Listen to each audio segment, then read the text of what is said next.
Hey, what's going on, everybody? It's your boy, Dead on Dave. Welcome back to yet another episode of my vision of In the Crease with Tommy C. I've got a very special, actual real-life guest today in my crease, and I'm very excited about that. We're going to talk Rangers. We're going to talk Blackhawks, Ducks Game 7 preview, and a coaching return for the St. Louis Blues. All that and much more on In the Crease. Let's go.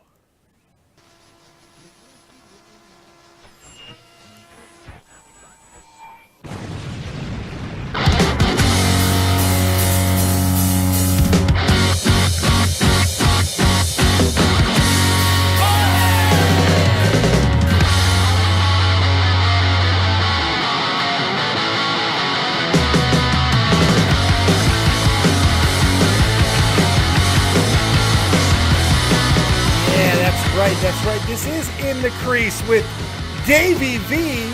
And in my crease today is the one, the only, the man from the Sandland, Matt Kazar. What's going on, Mecha Matt? Hi, I'm Mecha Matt, and I have major bed hair right now. You know what, though? It works, because you're so goddamn attractive. Just look at you. Look at that put-on. I don't get why everyone says that. Because you're a good-looking kid. Oh, the girls don't think it here. I'll tell you that. See, they're thinking it. They're just not saying it yet. You know why? Because you got to exude the confidence. Because it's just like, we all hear you say how unattractive you are. We just want to punch you in the face. Because you're like, oh, look at me. I'm so unattractive. And you're like just smiling. You got the twinkle in the smile. You got the hair that's perfectly done even when it's bedhead. It's guys like you that piss me off. You make it harder for guys like me. I'm sorry. You know how much ass I have to talk myself into because of how atrocious my appearance has always been? My God. Luckily, I'm married now, so I don't have to worry about it. Just no sex all the time. So. Do you know what food reduces sex drive by 90%? Oh, that explains it. Wedding cake. Oh, that's the food. I thought you were just throwing out like in general. No. The more you eat, the less you're going to have sex. Yes, because you're more unattractive because you're fat. That's where I thought you were going with that. But yeah, that makes a lot more sense. 97% of all stats are made up, so it's okay. All righty. Yeah, figure that shit out. Yeah. How are you doing, Mr. Kazar? I'm not so bad. I'm feeling a bit better than last week because I actually got some sleep. Oh, that's good. Yeah. That's good. I like that. I got over the loss of my Canadians. I think I'm all right now. Oh, you're through the other side now? Yeah. Oh, that's good. I'm really happy for you. I've been crying all morning. I've been mourning all morning, but now I think I'm okay. It's good to get your mourning done in the morning. You know, you get it out of the way and it's good to go. You know who's not in mourning? Tommy? Our good buddy Tommy C. That's right. He's not in mourning because the Rangers absolutely beat the holy hell out of Tampa Bay. Now, granted, most of that happened in the third period, but still a beatdown is a beatdown. And they went and staved off elimination in Game 6 of the Eastern Conference Finals. Brassard, who would have... Like, if you had Brassard for a hat trick... Congratulations, you probably just won $1 billion. My God, who would pick that of all things? There's gambling for everything. Right now, There's somebody gambling on if Nash, who I called him Steve Nash yesterday, that's a different sport. Rick Nash loses a toe in the next game. I mean, the gamblers are sick, but what do you make of this game, man? This was quite an impressive beatdown by the Rangers. Exactly the response they needed going back to the Garden for Game 7. This series is locked up, right? It has to be. The Rangers have all the momentum in the world. What do you make of all this? Rangers have a lot of momentum. They should go right away to Henrik Lundqvist and give him a huge hug or something because he kept them in the game when Tampa was dominating. Yeah, he did. And also, I find it kind of weird that the Rangers score 7 goals and Rick Nash is still nowhere to be seen. Well, he got on the board. He did score a goal. Did he? Yeah, he scored a power play goal. Oh, I just closed the TV at 5-1. I got fed up. You tried to bad. bury Nash, and it Yeah, didn't work. Good try though. It's with his always fun to bury Nash.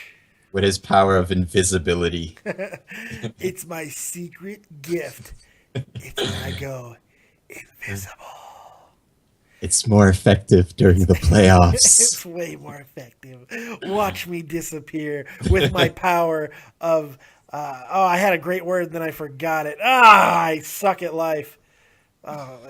What's the word when you're not relative? Irrelevant. Damn it. There we go. That would have been perfect. But Yeah. now I messed it up and just showed how stupid I am. But yeah, this was it was crazy. 7-3, 5 goals in the third period, and you're 100% right. Lundqvist 36 saves, and many of them early on in the game were just spectacular. I mean, nothing short of spectacular. Lundqvist has proven his value over and over and over again. The best goalie left in the playoffs, Anderson. I'm still not completely sold on him yet for the Ducks, but you trust in Henrique, right? I mean, it has to be at this point. Henrique, he's dangerous because he's used to playing elimination games. Yes, he is. There's so many times where I'm like, okay, tonight's the night. Tonight the Rangers are getting eliminated. Tonight I'm celebrating. It's happening. Unfortunately, there's the Swedish king in nets, and he always pisses me off. Yeah, But he's an excellent goalie. It's what you get for rooting against Tommy's team. Yeah, but it's not because of Tommy. It's just because of Kreider. In general, I just Yeah. hate them. I hate them in Sucks. general. Yeah, I don't blame you. The rest of this game, it was just one of those things. The one bright spot for Tampa Bay has been Bishop most of the time. He was atrocious. He was terrible. Even when he was making stops, he just looked uncomfortable. I don't know what it was about him. And so they had to go to the backup. Now, here's the question. Bishop has been pretty damn good most of the playoffs. You don't pull him for game 7, right? You're starting Bishop here. Oh yeah, absolutely. You're starting Bishop. He's what got them through the Montreal series. He's what got them through the first round. And the other goalie's much worse. So go with Bishop, because even though he might not be at his best right now, doesn't change the fact that he's a giant. Yeah, And most of the he pucks is. will just end up hitting him anyway. So Yeah, he He's a is, giant. and he is the best option. I mean, yeah. yeah, he really is. Looking through the Rangers lineup, one of the biggest things that Tommy has railed against on most since the trade happened was Yandel, and the fact that he's been basically irrelevant, and the fact that the Rangers didn't need an offensive defenseman. Well, it came in a little bit handy. Granted, it wasn't a pouring on session, but he had a goal and an assist, and that's always a nice thing to get out of an offensive defenseman, especially one who cost you a first-round pick. So I think it's a good thing that he is producing. He's producing more than St. Louis, I can tell you that, who did nothing yet again. In fact, Yeah. St. Louis only registered 13 total minutes of ice time in this game, which, I don't know. He had a resurgent game like 2 games ago, but is St. Louis done? Is St. Louis done? He's definitely showing his age right now. You can tell by all the gray hairs in his beards and his beard. But St. Louis, the guy has heart. It'll never be because of a lack of trying. Yeah, He's you're right. It'll be from a like, yeah. lack of blood flow because his heart is old and decrepit like him, and he's gonna die on the fucking ice. He's 39. He's 39 and 5'8". He's a $175. He's a tiny little old man at this point. Yeah, he's had a great career though. There's many players. Yes, he has. Brendan Gallagher, it's his idol. Yep. I'm sure Goudreau in Calgary was influenced by him. Like Yeah. he opened the door for all of these smaller players. And back to the Rangers defense, like I hate that team, but I really think they have the best defense in the league. Yeah, I think that's do. fair. I think that's Yeah. a really fair point. When they're on and they're doing everything they need to, because they have diversity. They got McDonough, they got Boyle, they got guys who can grind. And then when you have a weapon like Yandel coming out of your own zone, that's a pretty damn nice thing to have. It's an added benefit. And Klein had a hell of a game. He had a nice game. I Klein. mean, nothing huge in the stat line, but he did all the little things that you want to see. He registered some hits. He was able to just do what you want to see done, and he registered almost 19 minutes of his own, and he just played well. This is what you need. Girardi played well. All these guys played very, very well last night. I think it was probably their best defensive effort, at least in the second period, where they seemed to just go, That's where they kind of turned it around. The second period is what set up that big third period.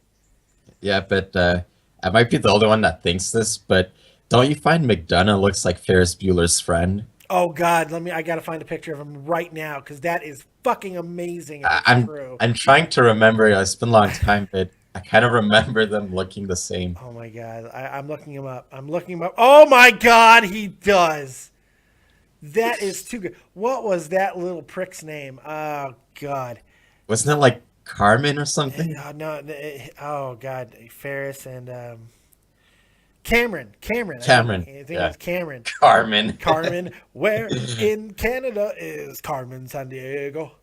Yeah, that guy. He does look like him. He looks like him with a weird. In his picture on his bio on ESPN, he has a weird like Rocky Balboa grin, like a sneer. It's kind of bizarre. It's a little weird. And the Canadians traded him. Yeah, that's fine.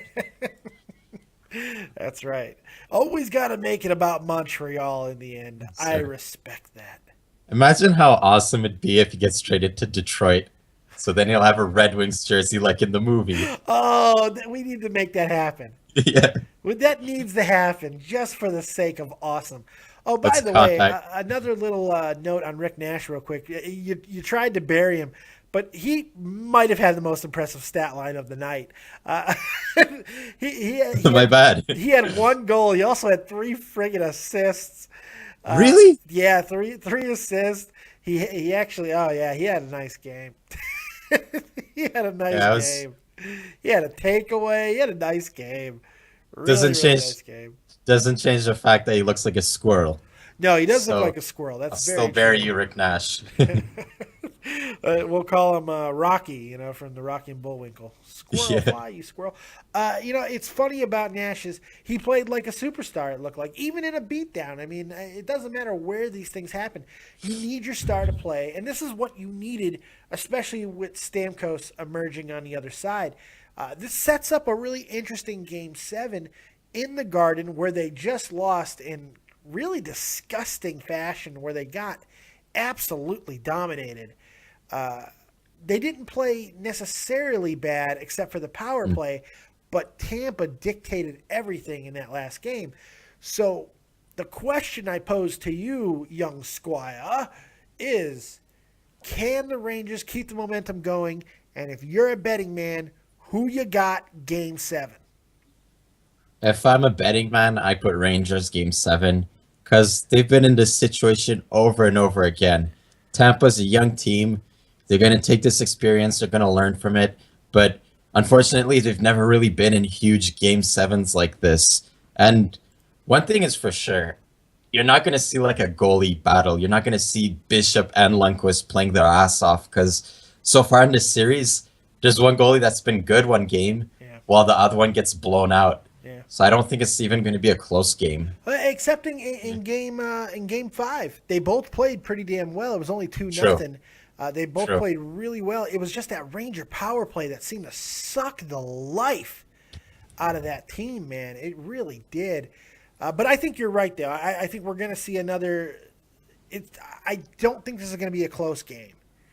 I think it's going to get away from somebody, and it's going to be quite interesting. Whoever scores first is going to win this damn thing. Oh, who scored first in last night's game? Because I wonder if that broke the... It was the Rangers, but okay. If they make it like 3-1, it's a deficit, but you can kind of come back from that. Yeah. When it was 3-1 yesterday, Tampa just gave up. They did. I could see it. And probably the most amazing stat of the playoffs so far is the fact that Tampa Bay is 8-0 when scoring first.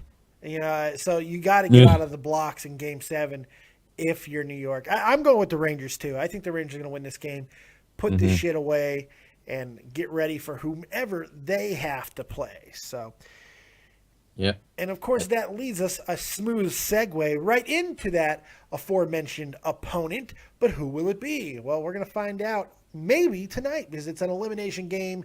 Game 6 of the Western Conference Finals, hosted by the Anaheim Mighty Ducks. Oh, by the way, Emilio Estevez is an asshole. Is he the guy who wrote something on Twitter about something? Yes, Emilio Estevez, who played in the iconic hockey film The Mighty Ducks, was the coach. Gordon Bombay, who I loved, by the way. I loved that movie. The first one. The second one was... but he wrote "Suck It Chicago," "Suck It Chicago," "Quack Quack Quack," "Ducks All the Way," and all of this shit, right? And just like, what the hell? And Twitter absolutely demolished him for it. Like, the Chicago trolls came out of the woodwork, and there were so many clever lines people were shooting back at him. Said, "Hey," somebody said, "Hey, pipe down, not Charlie Sheen."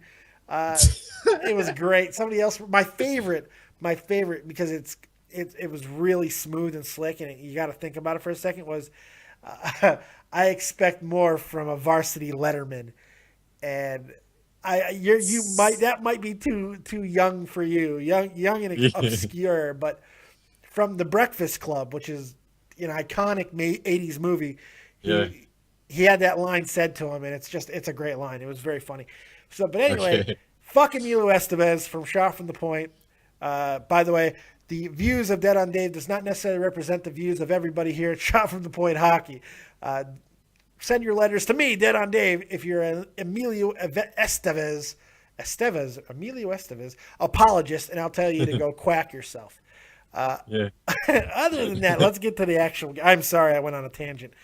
Oh, that's fine. I'm peppy. I have a lot of energy. Yeah, fuck Emilio. Fuck Emilio. So game 6 tonight in the pond over there in Anaheim. They're going to try to put the Hawks away. The Hawks coming so close in game 5 of making an unbelievable comeback and then dropping it in the first minute of overtime, which led to my despair.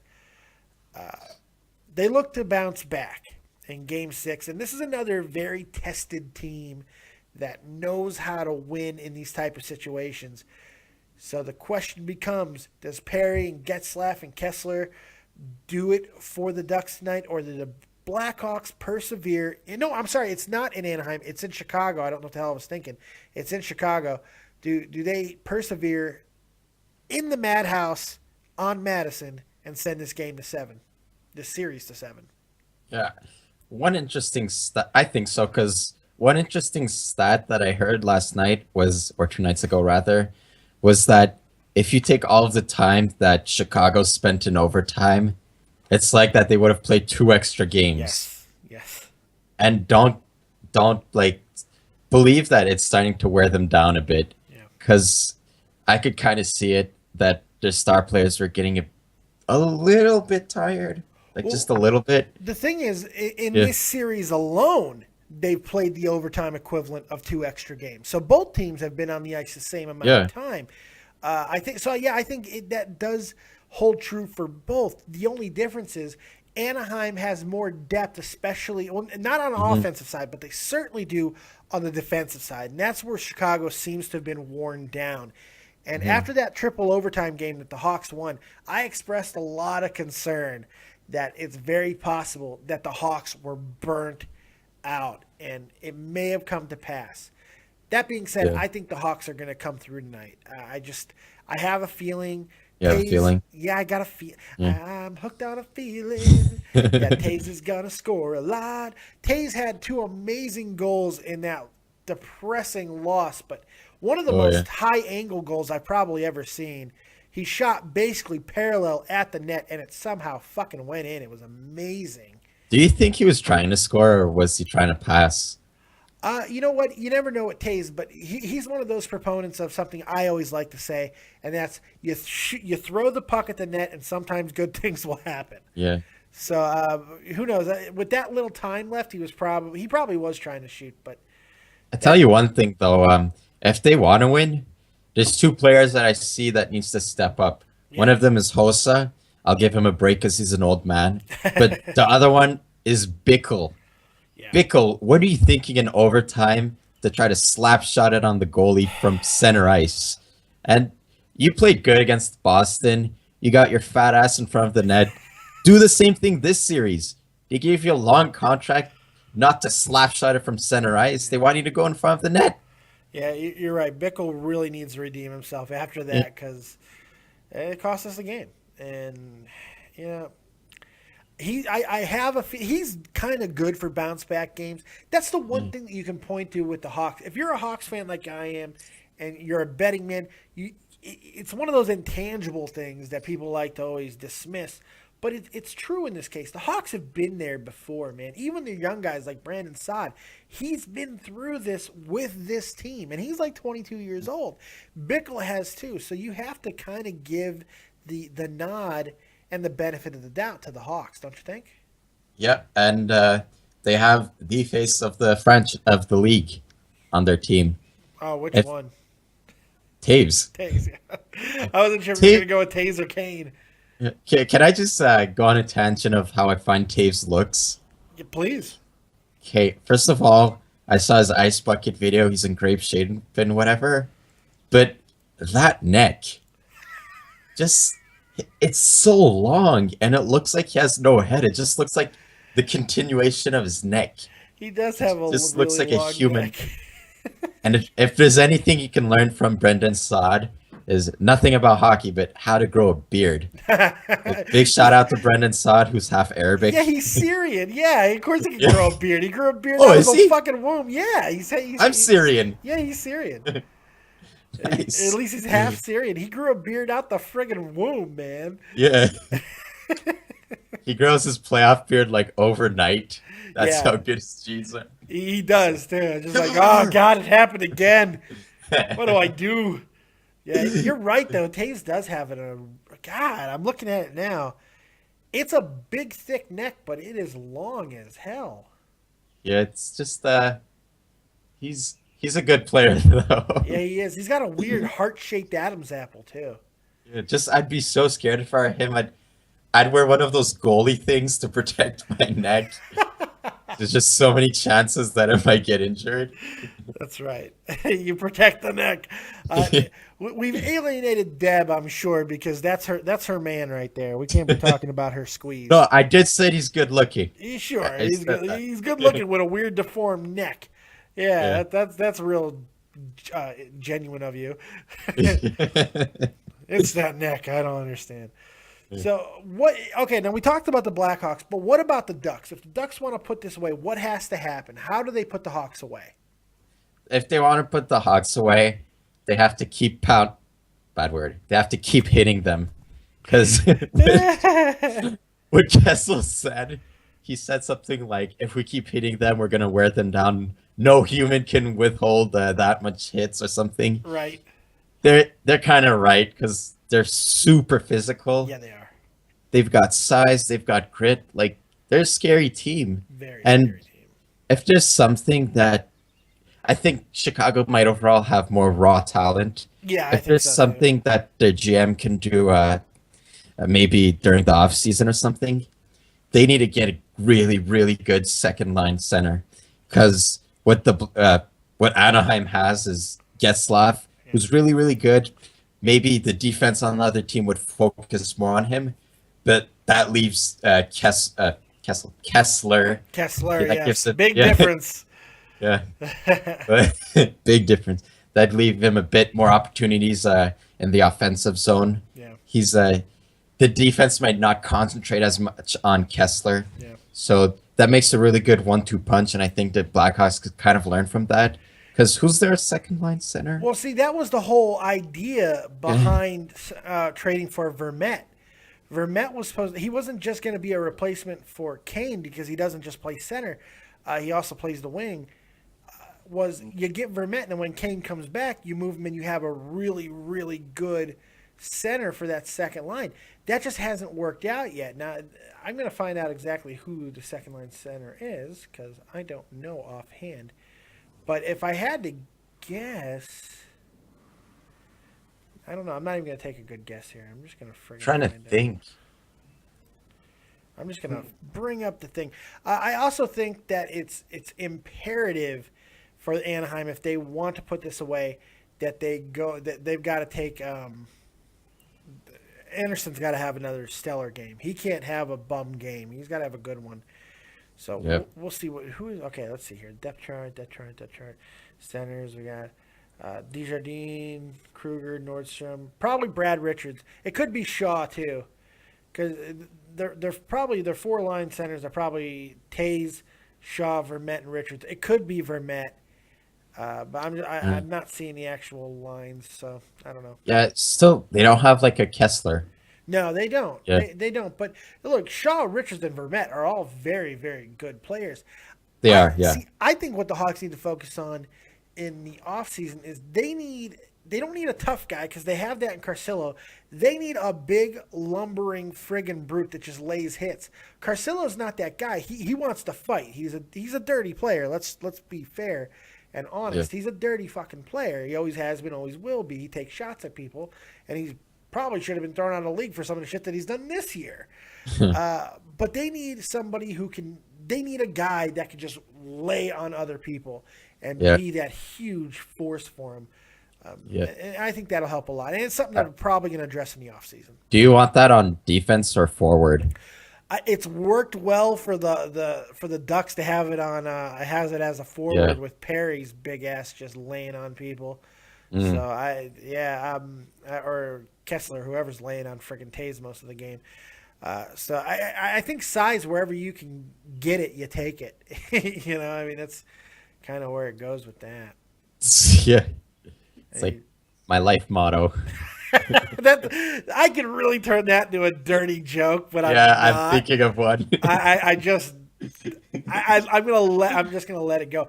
I just realized that I didn't change the friggin' thing here at the bottom. The ticker has the same ticker from yesterday. I'd like to apologize for everybody reading the ticker. Yeah. I did not change it. I forgot. I'm fat and stupid. I apologize. That ticker was hilarious, by the way. Yeah. I actually read it. I've been throwing stupid stuff in the ticker just because I'm having fun with it. But damn it, I forgot to change it. I suck. Oh well. Now I'm not redoing the show, so deal with it. We got one more major story to talk about. Getting away from. Oh yeah, who you got tonight? Hawks, Ducks, Game 6. Hawks. Last time Chicago was at home, I said Chicago, and it haunted me. So I'm gonna go with Ducks. You're going with the Ducks to close. Oh, I'm going with Ducks. I'm riding and dying with my Blackhawks. So go Hawks, go. The Madhouse on Madison is going to be rocking tonight. It's going to be a crazy environment. I think the Hawks should win this game. We'll see. Please, I hope they win this friggin' game. All right.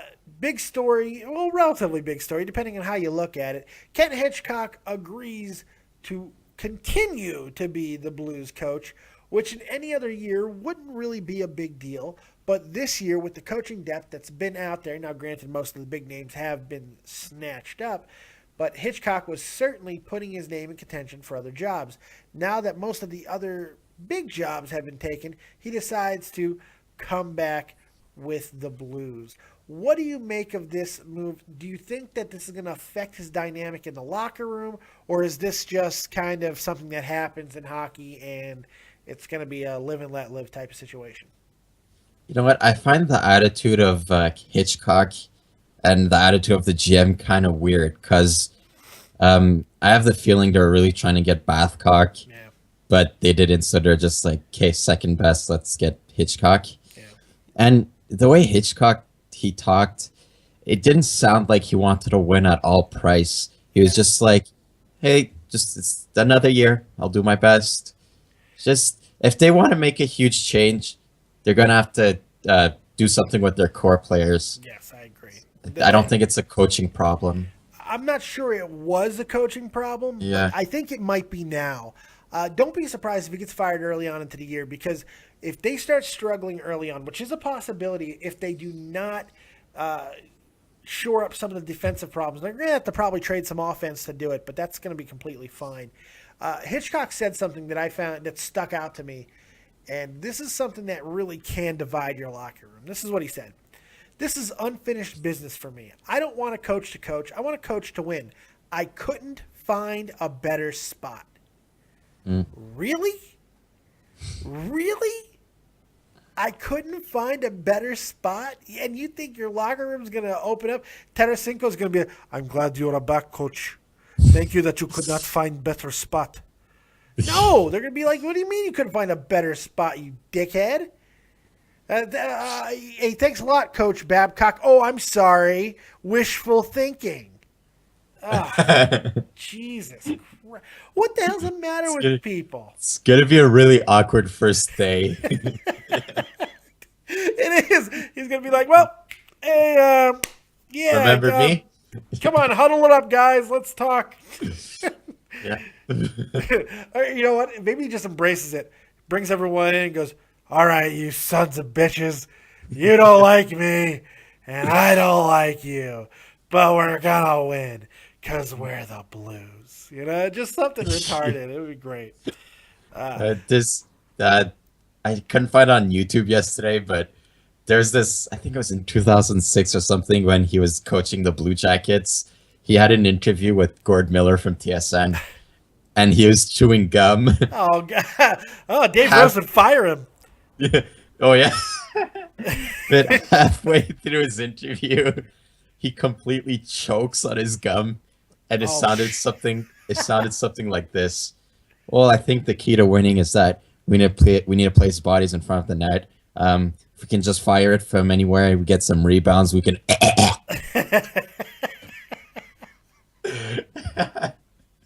And Gord Miller's like, "What the fuck? Is he gonna puke on me or something?"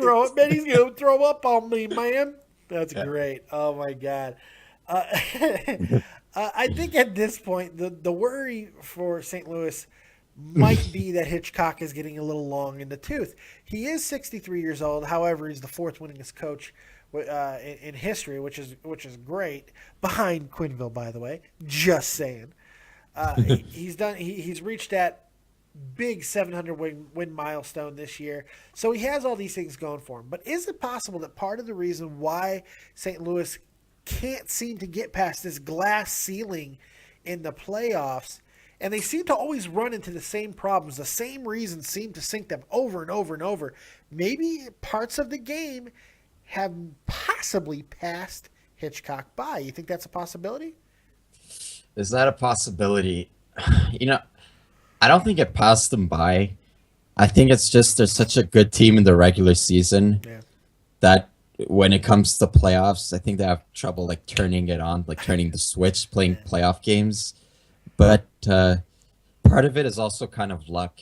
And I'm not talking about puck luck. Like, I'm not a Rangers fan or anything. I'm talking burn, Tommy C. Burn, you piece of shit. I'm sorry, don't fire me. I'm fired. talking about like who you get in the playoffs. Because unlucky draws. So like, I'm gonna take an example. When Tommy said that the Canadians looked tired, like they were tired, but it wasn't really because of a conditioning problem. It was more because of who they faced before. They faced the Boston Bruins, and that was like an extremely physical matchup. The Rangers, they had a shitty Penguins team, like you know them in the playoffs, and they had a shitty Flyers team. So they were a bit more rested than the Canadians. Wait, did you just put Boston in the playoffs? Boston missed the playoffs. They played Ottawa in the first round. No, last year. Oh, last year. Okay, Yeah. I was like, wait a second. Let's not. Wait a minute. No, Boston did not. You should definitely get that right. You hate those guys. Oh yeah, you can't stand them. Any upset that you might be over being tossed from the playoffs has to be like you're somewhat canceled out by the fact that the fucking Bruins didn't even make it. For you, you just got to be like, Chara, you dickhead. You know, I can just imagine. At this point, and it's always been like this since 3 years ago. There was those three teams I hated. There was the fucking Rangers, the Senators, and the Bruins. But now the way the Bruins are playing, it's just sad. Yeah, it's no longer hate. It's just sad. It's not even fun anymore. It's not even fun. They're so pathetic that it's not even fun to hate them. That's great. Like, fuck you, Joe Cronin. Oh, he's going to kill you. He's going to cut your heart out. A Boston-Montreal game, there'd always be three things. Great goaltending, great action, great hits, whatever, and Milan Lucic doing something stupid. There In the past year, none of that happened. None of that happened. Yes, that's very true. Cronin's gonna come to your house and murder you. It's gonna be, it's gonna be bloody. Cronin. It's gonna be bloody. So, all right, over under. How many games until Hitchcock gets fired? Does he make it the entire season? We'll set it at the halfway mark. You think that he makes it through the entire season? Over. I think he might make it through the entire season. I think that standards are a bit high for the Blues. Yeah. If they make it to the second round, that would be a good season for me. Yeah, but not for them because their team is so damn talented, and True. it really is. And I think that's why this rehire doesn't make sense to me. It perplexes me because this team really does feel like it should be better than a first or second round exit.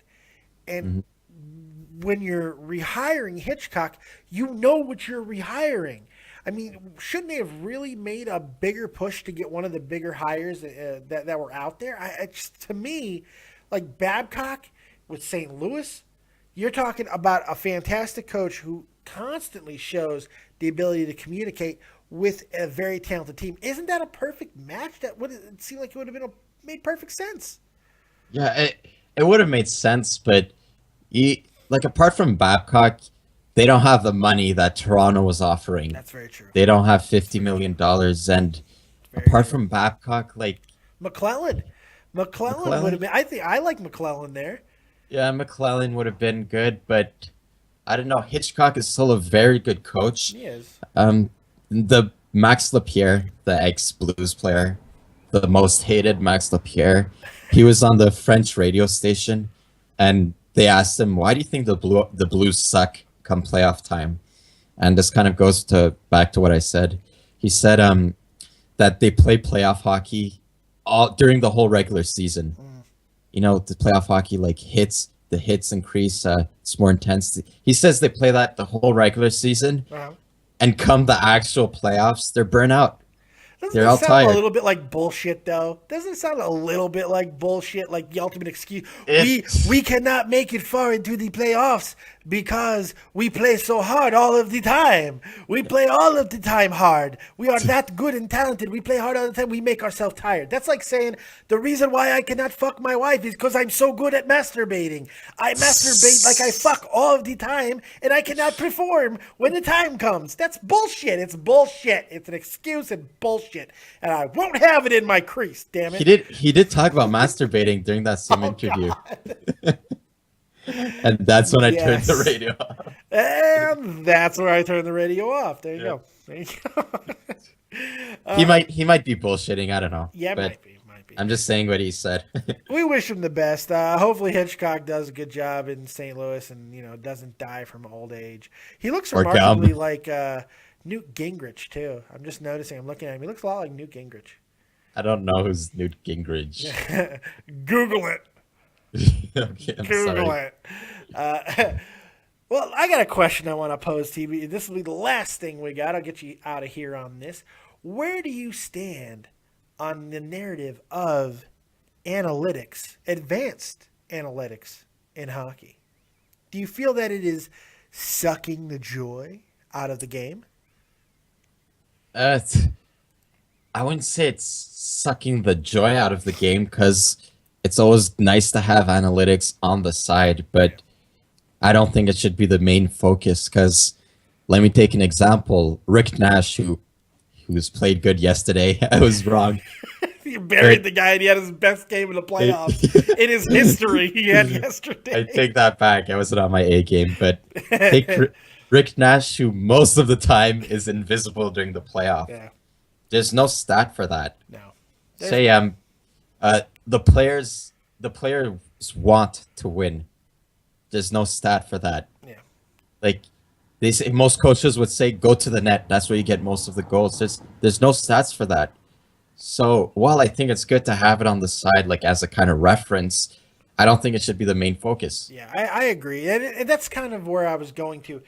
We here at Shot from the Point, and Tommy C wanted me to bring this up, and that's why I'm bringing this one up, is obviously we here at we here at Shot from the Point, we're not against advanced stats. We just think that there is a little bit of this disconnect between the bullshit and the reality of advanced stats. Because exactly what you were saying, there are intangibles that you cannot possibly quantify. They're non-quantifiable variables in the game of hockey that don't necessarily exist in other sports.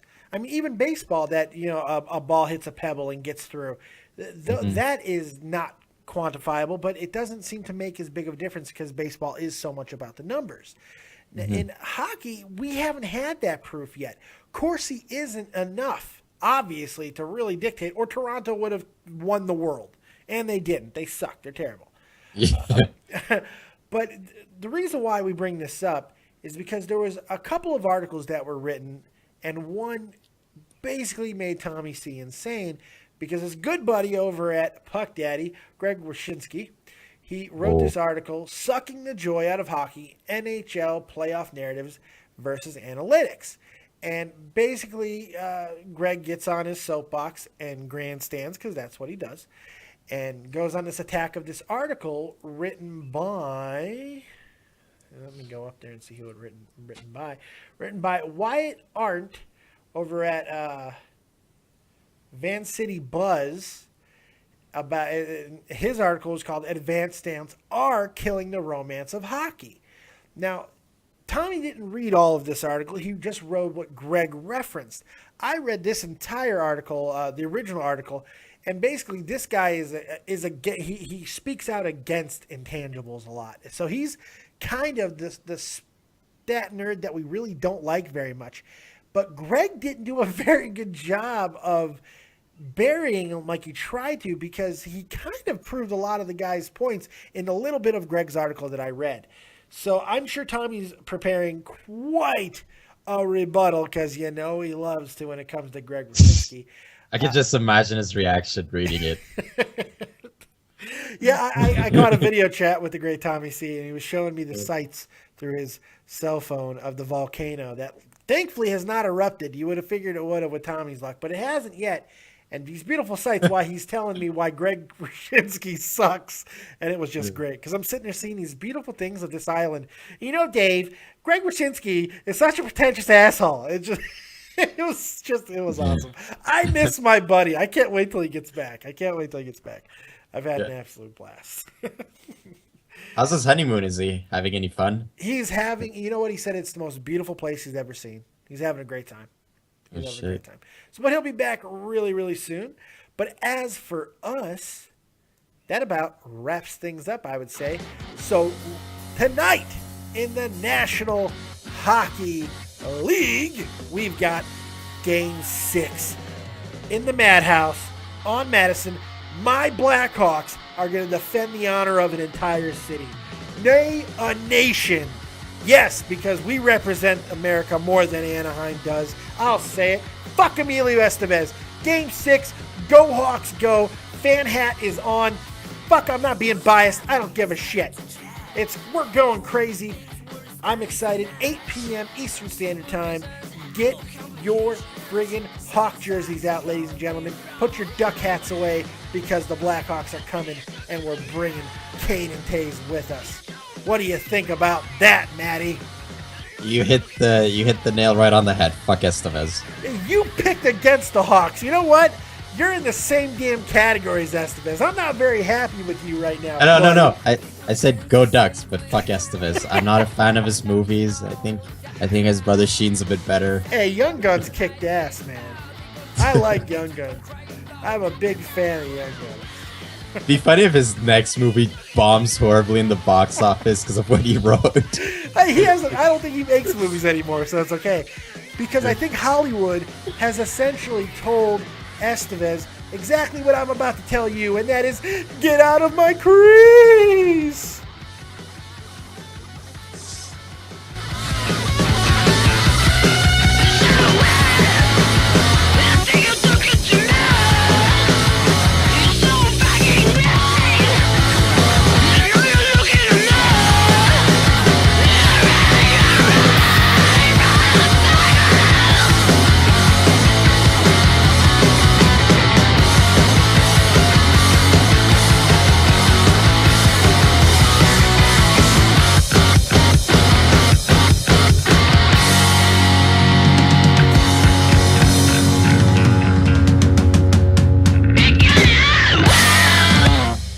Fuck Emilio Estevez.